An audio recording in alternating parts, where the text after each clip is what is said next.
Ben Gurvich. How are you, Ben? That's right, Joel. This is our resident expert on Australian mammals. That's right, Joel. Coming to you again from Melbourne, Australia, not only the centre of the world for wombats, but also platypuses, or platypi. And actually, I had one in my house earlier. You did? He's got a missing now. Wow. Yeah,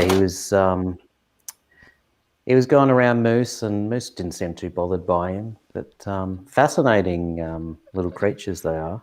Yeah. Which one, the platypus or the wombat, is in your house? We had a platypus here earlier in the I think we morning. have some video of that.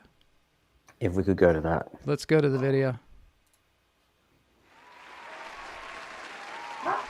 There it is. Oh, So yeah, you can see moose, not too Moose bothered. is like, meow. Let's see if you we can better see it watch. again. Moose better watch out for that foot of that platypus. There he is. Oh, yes. You know why? Why, Jenny? Why should he watch out for the foot of the platypus? Because the males have that venomous claw that could kill moose. Did you know about that, Ben? They're very dangerous.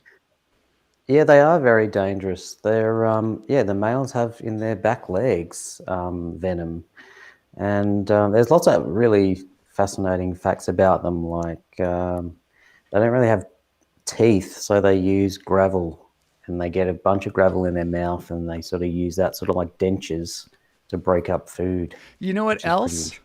When they eat things on the bottom of the water, like they go around, they look for stuff to eat, and they use electricity to find the animals to eat.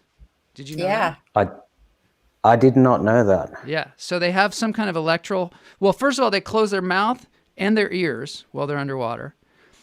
And then they dig around, and they can determine where the animals are by the electricity they give off. Wow. Jenny, can you? Yeah.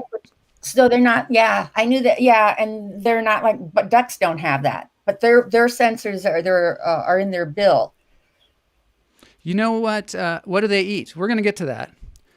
They do not eat lettuce, and I do not believe that they eat pumpkins. But I have an expert. They're carnivores. For us. Yeah, carnivores. Yeah. I would have thought that they would have eaten when they're out and around plants and sort of thing. But they're worms and bugs and all this sort of stuff, like bottom feeders, that sort of thing. Wow. Yeah, they eat all kinds of weird like animals and crustaceans. And all right, so we're gonna get into the watch party because I have some actual platypuses. By the way, not platypi. Right. You see? And also, anybody know what a group of platypuses is called? I'm stumping you. I'm stumping y'all. That's not in my notes here. We're going to have to see if somebody in the chat room. Platypuses? You mean like a group of multiple platypuses? Right. So, like a herd or something? Like a murder of crows? Got it. Okay. No. A tower of giraffes. I think tower. That's what a lot of giraffes are called. A tower. Is that true? It's something like that. Yeah.